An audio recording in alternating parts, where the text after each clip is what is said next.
Hello friends, welcome to my YouTube channel Bhatia math academy. हमने class 10th के लिए series start करी हुई है। डे 1 टू डे 30 तक आपको सारे इंपॉर्टेंट क्वेश्चन कवर हो गए हैं। जितने भी नॉर्मल हम लास्ट के 2-3 डेज बचे नॉर्मल हमारी सीरीज खत्म होने वाली है। सीरीज में मैंने आपको पूरे नॉर्मल 150 टू 160 क्वेश्चंस करवा दिया। सारे इंपॉर्टेंट क्वेश्चन आपको इस वीडियो में कवर हो गए नॉर्मल पूरी सीरीज के अंदर। अगर आपने अभी तक नहीं देखी सीरीज, प्लेलिस्ट पे नहीं है, चैनल पे जाकर प्लेलिस्ट पे देख लें, आपको सारे इंपॉर्टेंट क्वेश्चन कवर करेंगे। डे 1 टू डे 30 अगर आपने सीरीज देख ली और 5 दिन मैराथन सीरीज करवाऊंगा, अगर ये आपने कर ली पूरी, तो मैं आपको गारंटी कह रहा हूँ आपके 80 और 60 मार्क्स से ऊपर आए, 60 प्लस आएंगे मार्क्स आराम से। सारे इंपॉर्टेंट क्वेश्चन कवर होंगे। अगर आपने डे 1 टू डे 30 के अंदर सीरीज देखेंगे, उसके अंदर प्री बोर्ड के क्वेश्चन, आपको हाफ ईयरली के सारे क्वेश्चन, आपको इंपॉर्टेंट क्वेश्चन कवर होंगे नॉर्मल। बस आप ये 150 160 क्वेश्चन देख लो और 5 दिन जो स्पेशल मैराथन चलेगी उसमें देख लो, आपके 60 प्लस आ जाएंगे, गारंटी है मेरी नॉर्मल। आप कमेंट कर देना अगर आपके एक भी क्वेश्चन उसमें से ना आया हो प्री बोर्ड में, सारे क्वेश्चन आपको डे 1 टू डे 30 के अंदर सारे क्वेश्चन दिखेंगे जितने भी आपके प्री बोर्ड में आए होंगे।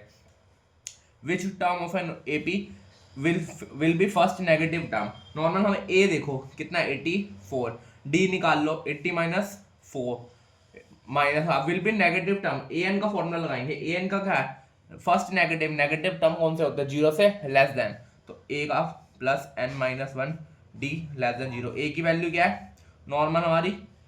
ए की वैल्यू है हमारी 84, एन की पता नहीं, डी की -4 लेस देन 4। अब ये देखो 84 प्लस माइनस माइनस, ये हो गया 80 प्लस 88, माइनस का तो जाके प्लस का हो गया नॉर्मल हमारे, ये आ गया। अब इसको सॉल्व करोगे यहाँ पे आप नॉर्मल, माइनस का उधर जाके प्लस होगा, तो ये क्या हो जाएगा? उल्टा हो जाएगा। 4n is greater than 88। N की वैल्यू क्या आ गई? 22। एन की वैल्यू किससे? 22 से बड़ी आएगी, तो क्या हो सकती है? 23 हो सकती है, लेस देन। तो सेकंड फर्स्ट नेगेटिव टर्म कौन सी आएगी? 23 नॉर्मल हमारी, ये होगा। सेकंड क्वेश्चन देखो, सेकंड क्वेश्चन भी काफी इंपॉर्टेंट है नॉर्मल। आपका 6 चैप्टर का ट्राइंगल का क्वेश्चन है। फिगर गिवन है हमें नॉर्मल, यहाँ पे दो ट्राइंगल गिवन है, उनको बाइसेक्ट करना नॉर्मल। प्रूफ क्या क्या करना है? एपी अपॉन में डी क्यू, एपी अपॉन में डी, और ट्राइंगल को कॉन्ग्रुएंट करना है, सिमिलर करना है, C A P similar F D Q, Q है। अब सबसे पहले देखो नॉर्मल, आपको ट्राइंगल पता है A B C, triangle similar किसके? डी एफ के। तो एंगल ए किसके बराबर है? एंगल डी के। एंगल बी किसके बराबर है? एंगल ई के। एंगल सी किसके बराबर है? एंगल एफ के। ये हमें पता नॉर्मल, हमारे सिमिलर हुआ में ट्राइंगल जो हमें बताया वो ए बी सी अगर सिमिलर है तो ये सारी चीजें बराबर होंगे। और A angle A equal to angle D है, अगर इनका हाफ कर दो, angle A half angle D का, तो क्या होगा? Angle B A P equal to angle E D Q. ये है तो सी ए पी भी बराबर हो जाएगा हमारा यहाँ पे एफ डी क्यू के। ये हो गया हमारा यहाँ पे सिमिलर हो गया। अब फर्स्ट पार्ट देखो, सबसे पहले हमने कौन से क्राइटेरिया से करे हैं। फर्स्ट वाला देखो हमारा क्या है? Triangle A B P and triangle D E Q. दो ट्राइंगल है, A B P and D E Q. दो छोटे ट्राइंगल ले लिए, उसमें हम नॉर्मल जो हमें प्रूफ करना है वो हमने ऊपर कर दिया था। E D Q equal to angle B equal to angle E. ये प्रूफ अब लिख दो और ये गिवन लिख दो। गिवन ये लिख दिया हमने नॉर्मल, हमारा हो गया कौन से क्राइटेरिया से? Bye A criteria. ये हो गया ट्राइंगल, हो गया हमारा सिमिलर डी ई क्यू, ये हो गया। अब इसको सीधा लिख सकते हैं बाय ए बी अपॉन में D equal to A P upon में डी क्यू। ये हो गया हमारा यहाँ पर। आगे देखो सेकंड बी पार्ट क्या है? Triangle C A P and triangle F D Q. यही हमें करना था यहाँ पे, ट्राइंगल को सिमिलर, ये भी ट्राइंगल सिमिलर हो जाएगा। C A P equal to F D Q above proof by A criteria. Triangle हो गया हमारा सिमिलर एफ डी क्यू। ये हो गया हमारा ट्राइंगल सिमिलर, बस यही हमें करना था। अगला क्वेश्चन देखो, ट्रिग्नोमेट्री का क्वेश्चन है। √3 sine theta equal to cos theta. सबसे पहले क्या है यहाँ पे? साइन थीटा, √3 को उधर भेज दो, कॉस को नीचे ले आओ, तो 1/√3 हो गया, ये करा हमने। उसके बाद साइन अपॉन में कॉस क्या होता है? tan theta equal to 1/√3। अब tan 1/√3। अब हमें क्या क्या निकालना है? कोट निकालना है, कोट की वैल्यू निकाल लो। tan का उल्टा क्या होता है? कोट, तो √3 आ गई कोट की वैल्यू। अब हमें क्वेश्चन उतार लो, जो हमें प्रूफ करना था हमें क्वेश्चन, ये हमें प्रूफ करना था क्वेश्चन, इसको उतार लो। Sine theta multiply tan theta bracket 1 plus cot theta upon में sine theta plus cos theta, ये हो गया। अब यहाँ पे न्यूमरेटर डिनोमिनेटर को किससे डिवाइड कर दो, साइन थीटा से कर दो ताकि पूरा हट जाए। लिख लो डिवाइडिंग, ये स्टेप याद होना चाहिए, बेसिक का क्वेश्चन नहीं है, स्टैंडर्ड का क्वेश्चन है, स्टैंडर्ड के पेपर में आता है ये वाला, इंपॉर्टेंट क्वेश्चन है काफी, आप स्टार बना लो, इंपॉर्टेंट क्वेश्चन है। जितने भी 5 दिन के स्पेशल मैराथन चलेंगे ना उसके अंदर आपको सारे क्वेश्चन कवर होंगे, जितने भी आपके पेपर में आएंगे उससे बाहर एक क्वेश्चन नहीं आएगा, एक क्वेश्चन में मैं गारंटी दे रहा हूँ। आपके जितने करवाऊंगा सारे क्वेश्चन उसके आपके पेपर में दिखेंगे। टेन थीटा अपॉन में sine theta plus cos theta, sine theta 1 plus ये हो गया अपॉन में साइन थीटा, इसको लिख लो tan theta plus tan theta cot theta upon में 1 plus cot theta. Tan theta common ले लिया हमने यहाँ पे, सीधा हमने tan theta cot theta cut गया, हमारा 1 आ गया अपॉन में 1 प्लस कोट थीटा। यहाँ पे वैल्यू डाल दो, टेन थीटा की हमने यहाँ से निकाली थी वो डाल दो, कोट की हमने यहाँ से निकाली थी वो डाल दो।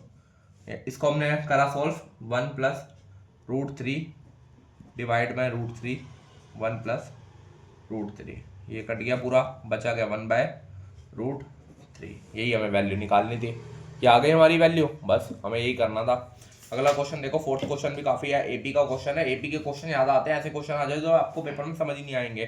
द 9 टर्म ऑफ एपी, ये बेसिक का नहीं है, सारे स्टैंडर्ड के क्वेश्चन करवा रहा हूँ, नॉर्मल जो है बीच में बेसिक थे, नॉर्मल हमने कई क्वेश्चन करे हुए, जैसे फर्स्ट क्वेश्चन हो गया, सेकंड ये बेसिक में आ सकता है, पर थर्ड फोर्थ ये बेसिक का नहीं है, नॉर्मल स्टैंडर्ड के पेपर में आते हैं।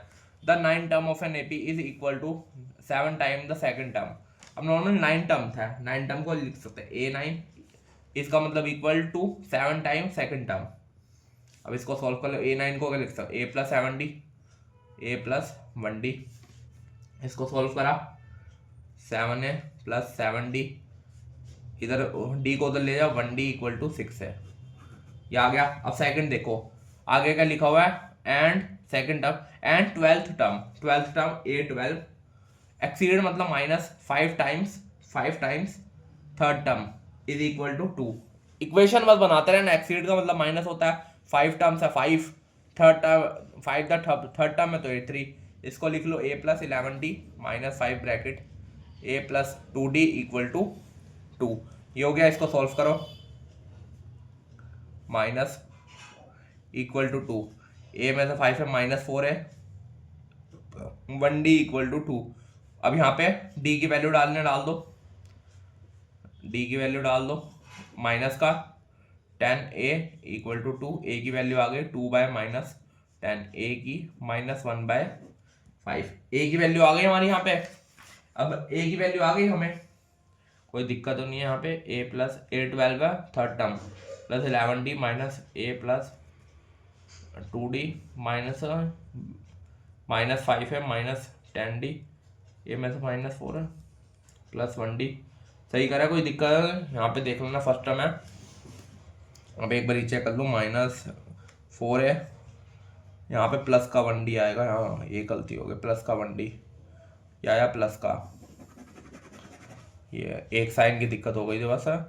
ये 2A इक्वल टू A की वैल्यू आ गई 1, A की वैल्यू 1 आ गई, वो यहाँ डाल दो, D इक्वल टू 6। हमें फाइंड क्या करना था, फर्स्ट टर्म और कॉमन डिफरेंस आ गया हमारा, फर्स्ट टर्म हमारी ये रही। बस लास्ट क्वेश्चन देखो, बेसिक का क्वेश्चन है, पर इसमें मेथड अलग है, मेन क्वेश्चन है, पर इसमें मेथड कौन सा दिया हुआ है, स्टेप डिविएशन मेथड से करना है। जब भी स्टेप डिविएशन का क्वेश्चन है ना, नॉर्मल सेम होता है, बस फॉर्मूला आपको याद होना चाहिए। कई पेपरों में नॉर्मल आ रहा भी है प्री बोर्ड में, इसलिए मैंने करा दिया, वैसे कटा हुआ सिलेबस में प्री बोर्ड में कई पेपरों में आ रहा था, तो मैंने कहा करवा दो इंपॉर्टेंट क्वेश्चन, क्या पता पेपर में आ जाए। मीन निकालना, मीन के लिए सबसे पहले एक्स तो निकालना ही पड़ेगा। एक्स कैसे निकलता है, अब lower limit plus upper limit upon में 2, इसको करोगे पॉइंट में आएगा 42.5, 57.5, 72.5, इसको n आ गया हमारा 50, x भी आ गया हमारा यहाँ पे। अब जब भी हमें नॉर्मल वो निकालना हो, हमें नॉर्मल स्टेप डिविएशन से करना हो, तो ये फॉर्मूला याद कर लेना, ui equal to x minus a upon में नॉर्मल h, ये निकाल लेना बस, ये मेन है। x क्या है, कोई भी नॉर्मल हमारे ये वाला टर्म हो गए, a जो बीच का ले रहे हो a इक्वल टू अपॉन में h मतलब गैप, तो इसको सॉल्व करते रहो 0 1 2। अब इसको इससे मल्टीप्लाई, f को u से multiply, fi equal to ui multiply कर दो, मल्टीप्लाई करके क्या आएगा -14 -8 0 13, 20। इनको मीन का फॉर्मूला लगा लो। मीन का फॉर्मूला क्या होगा? ये आ गया हमारा मीन का फॉर्मूला लगा दो। नॉर्मल हमारा मीन का फॉर्मूला क्या होता है? ए प्लस जो ए हमने लिया है इक्वल टू, इसको निकाल लो, ये होता है सिग्मा एफ डी, एफ वो you I, sigma F you I upon में सिग्मा एफ, इसको सिग्मा एफ कहते हैं इनको, इंटू एच, एच मतलब गैप। ए कितना हमने लिया वो 42.5 प्लस यह आया 11 अपॉन में 50 इंटू गैप कितने का? 15 का। इनको सॉल्व कर लो, यह आएगा 42.5 प्लस 11 को 15 से मल्टीप्लाई 165 अपॉन में 50। सबसे पहले इनको डिवाइड करना, डिवाइड करा क्या आएगा? 3.3। इनको प्लस कर लो, ये आ गया हमारा मीन। बस स्टेप डिविएशन का क्वेश्चन किसी के पेपर में आ रहा था, प्री बोर्ड में कमेंट करता तो मैंने ये वाला करवा दिया, पर ये पेपर में आता नहीं है। नॉर्मल आपको सिंपल मीन आएगा या मोड आएगा या नॉर्मल मीडियन आएगा। नॉर्मल मैंने इसलिए कभी करवा दिया क्योंकि मीन के 3 मेथड होते हैं, सिंपल है, डायरेक्ट मीन, एज्यूम मीन और स्टेप डिविएशन। तो मैंने स्टेप डिविएशन का क्वेश्चन कई पेपर में आ रहा था, कह रहे थे करवा दो, तो मैंने ये वाला करवा दिया कमेंट में। अगर सीरीज पसंद आ रही है चैनल को सब्सक्राइब कर लिया, ऐसी और वीडियो पाने के लिए कमेंट करते रहना। नॉर्मल 5 स्पेशल मैराथन चलवाने, वो काफ़ी इंपॉर्टेंट मैराथन है, उनको सारों को देख लेना, आपके पेपर में सारे क्वेश्चन मिलेंगे वो इंपॉर्टेंट जो पेपर में आएंगे।